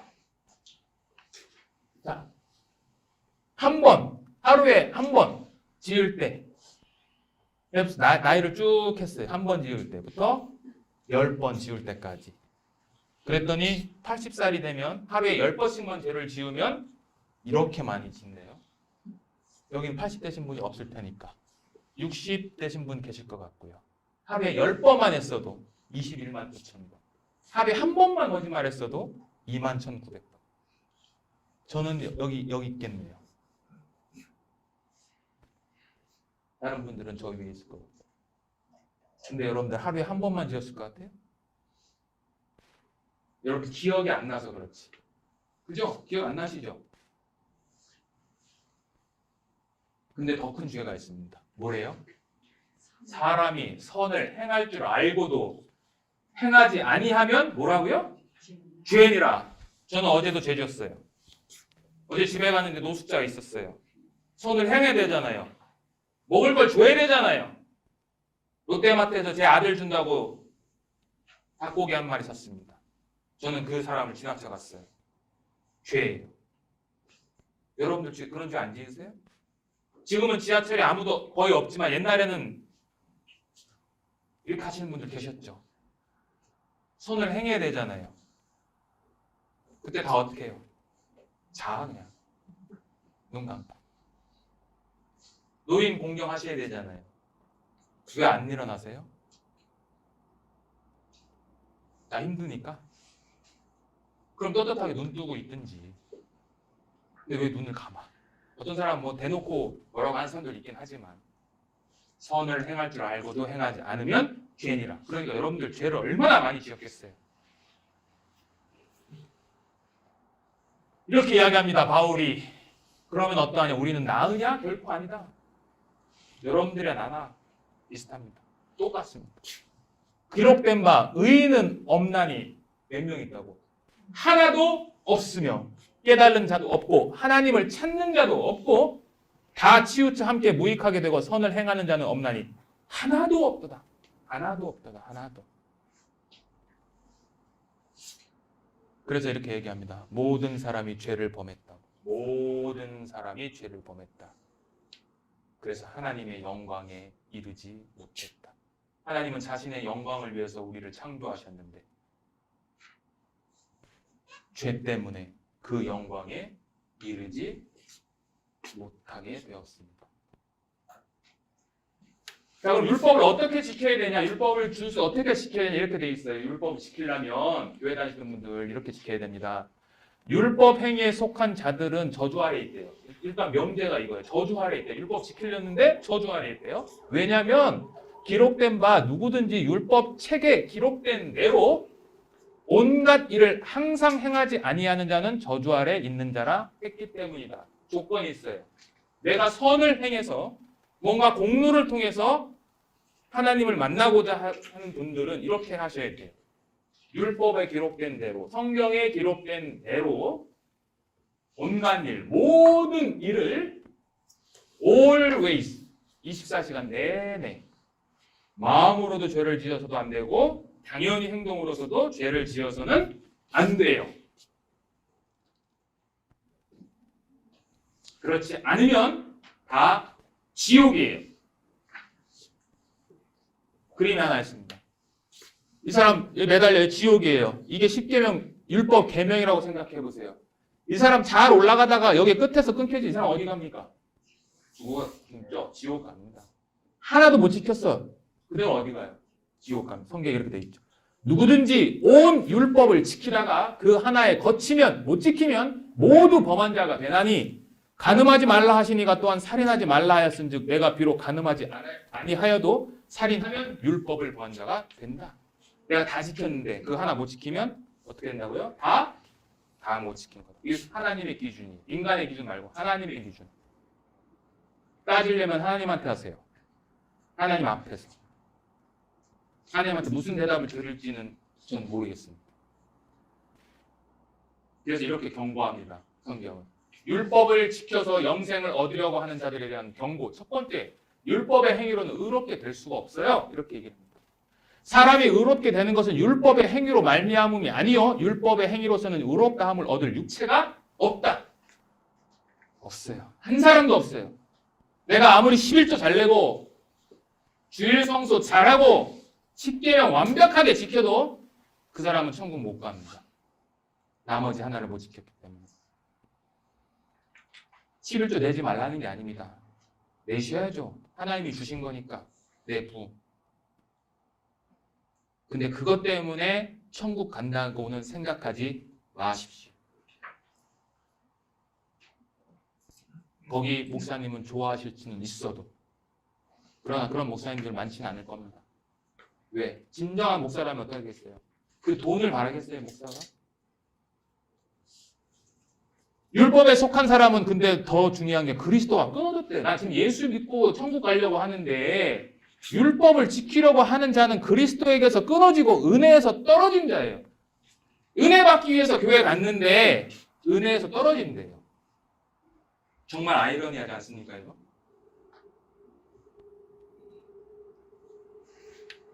그 다음에 마지막으로 율법 아래에 있는 사람은 저주 아래.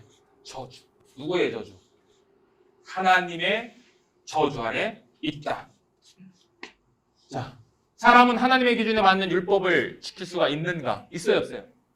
없어요. 왜? 절대 선을 행할 수 없기 때문이에요.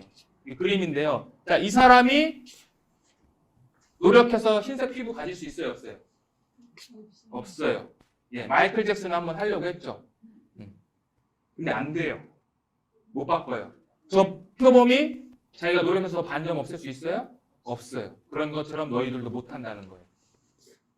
구스인이, 아까 그 흑인이, 이디오피아인이 그 피부를, 표범이 그 반점을 변할 수 있느냐? 할 수 있을진데 악에 익숙한 너희도 선을 행할 수 있으리라. 이거 한다는 거예요? 못 한다는 거예요? 못 한다. 니네는 못 해. 왜? 니는 다 죄인이니까. 태어나면서부터 곁길로 나아간 부패한 자이기 때문에 너희들은 할 수 없어라고 성경은 이야기하는 거예요. 그림이 있습니다. 이거 뭔지 아세요? 구더기입니다. 못 보신 분들 많이 계시죠? 네, 구더기가 있습니다. 더럽죠? 제가 구더기 한 마리를 잡아서 락스로 한번 싹 소독을 하고 바디워시와 구찌 향수를 싹 뿌렸습니다. 그랬더니 이렇게 됐어요. 하얗게. 깨끗하죠? 그나마 이거보다는. 깨끗하죠? 이거 애완동물로 키우실 분. 한 10마리 집에다가. 제가 어항 사드릴게요. 근데 이 깨끗한 구더기가 여기에 있네요. 뉴욕 스테이크 안에 있네요, 여기 안에. 이거 어때요? 깨끗하니까 같이 좀 잡수시죠. 잘라서. 미디움으로 잘 구워놨는데. 이게 뭔지 아세요? 우리 인생이 저 구더기라는 거예요. 하나님 보실 때. 같이 한번 읽어보겠습니다. 시작. 그런즉 하나님 앞에서 사람이 어찌 의롭다 하며 부녀에게서 난 자가 어찌 깨끗하다 하랴. 하나님의 눈에는 달이라도 명랑치 못하고 별도 깨끗이 못하거든 하물며 벌레인 사람 구더기 인생이랴. 구더기입니다, 여러분. 하나님 보시기. 심판에 대한 말씀들이 많이 있습니다. 성경에는. 모든 걸음을 감찰하시고 그래서 행악자는 숨을 만한 흑암이나 사망의 그늘이 없답니다. 하나님 모든 것을 다 보세요. 하나님은 허망한 사람을 아시나니 악한 일은 상관하지 않으시는 듯하나 다 본다. 상관 안 하는 것 같죠? 만약에 하나님이 죄를 지을 때마다 진노를 퍼부으시면 여기 살아계실 분 누가 있을까요? 아마 이 말씀을 전하고 이 순간에도 아마 몇 사람 나가 떨어졌을 수도 있어요. 안 보시는 것 같죠? 심판이 금방 안 오니까. 심판이 안 오는 것을 은혜라고 생각하세요. 그걸로 자유를 방종하지 마시고 죄 짓는 데. 내가 이 일을 행하여도 내가 잠잠하였더니 네가 나를 너와 같은 줄로 생각하였다. 그러나 내가 너를 책망하여 내 죄를 내 눈앞에서 낱낱이 드러내겠다. 낱낱이 하나도 빠짐없이 다. 과거 SBS에서 그것이 알고 싶다라는 곳에서 죽었다 살아난 사람들의 영상이 있는데 제가 본 적이 있습니다. 거기에 보면은 공통점이 하나 있는데 죽었을 때 죽었다가 살아나는 그 순간에 자기의 모든 인생이 마치 한 폭의 병풍처럼 그냥 생생하게 싹 다 훑어 지나간 파노라마처럼 그게 공통점이었습니다. 성경적이에요. 하나님 앞에서 전부 다 그렇게 할 겁니다. 네가 어찌하여 내 형제를 비판하느냐 어찌하여 내 형제를 업신여기느냐 우리가 다 하나님의 심판대 앞에 서리라. 기록되었을 때 주께서 이르시되 내가 살았노니 모든 무릎이 내게 꿇을 것이요 모든 혀가 하나님께 자백하리라 하였느니라. 이러므로 우리 각 사람이 자기 일을 하나님께 짓고 하리라. 하나님 살았답니다. 살아계시죠? 살아계신 그 하나님이 모든 무릎이 내게 꿇을 건데 그때는 모든 사람이 자기가 한 일을 잘한 거든 못한 거든 다 하나님 앞에 짓고 하리라. 여러분들이 기억 못하는 죄까지 하나님 앞에 짓고 하실 겁니다. 마지막 심판의 모습입니다. 여기 보시면 생명책이라는 게 펴집니다. 맨 마지막 때, 백보자 심판 때에 요한계시록 20장 있는데 거기 보면 예수님을 발견하지 못하고 죽은 자들은 이렇게 됩니다. 자기 행위를 따라 책들에 기록된 대로 심판을 받는다. 하다가 그 가운데서 죽은 자들을 내어주고 또 사망과 음부도 그 가운데서 죽은 자를 내어주며 육신의 부활을 합니다. 제가 그래서 영원한 죽음은 몸이 부활을 한다고. 각 사람이 자기의 행위대로 심판을 받고 사망과 음부도 불못에 던지우니 이것은 둘째 사망 곧 불못이라. 누구든지 생명책에 기록되지 못한 자는 불못에 던지우더라. 누구든지 생명책에 기록되지 못한 자는 불못에 던지라고 되어 있네요. 여러분들 생명책에 기록되어 있나요? 기록되어 있어요? 모든 인간들의 공통 운명입니다. 죄인으로 태어나죠. 죄인으로 태어났기 때문에 범죄합니다. 그리고 언젠가는 죽습니다. 로마서 6장 24절에 죄의 삭은 사망. 그리고 사망이 끝나는 게 아니라 하나님의 백보자 심판대 앞에 누구든지 다 쓸 겁니다. 다 한 사람도 빠짐없이. 이것이 타락한 이후의 여러분들의 위치입니다. 내가 누구인가? 하나님의 창조된 하나님의 형상을 가졌던 존귀한 자였는데 아담의 범죄함과 우리가 지은 죄로 인해서 심판이 우리 앞에 놓여져 있는 그런 인생으로 정말 하이데거 표현처럼 내던져진 존재입니다. 내던져졌어요. 여러분들 스스로 갈 수 있어요? 하나님 앞에. 어떻게 해서 가시겠어요? 하나님 앞에. 자, 하나님은 거룩하시고 죄를 용납하지 않으세요. 죄가 있으면 못 가요. 가까이 가지 못 거할 빛에 거하시고 가까이 가지 못할 빛에 거하시고. 출애굽기 3장 20절에 나를 보고 살 자가 없느니라. 왜요? 빛과 어둠이 어떻게 돼요? 자, 어둠이에요. 죄인이에요. 여러분들. 하나님이 오셨다고 생각해보세요. 어둠 어디 갔어요? 어디 갔어요? 하나님이 나타나시면 다 이렇게 됩니다. 어둠이 사라집니다. 어둠이.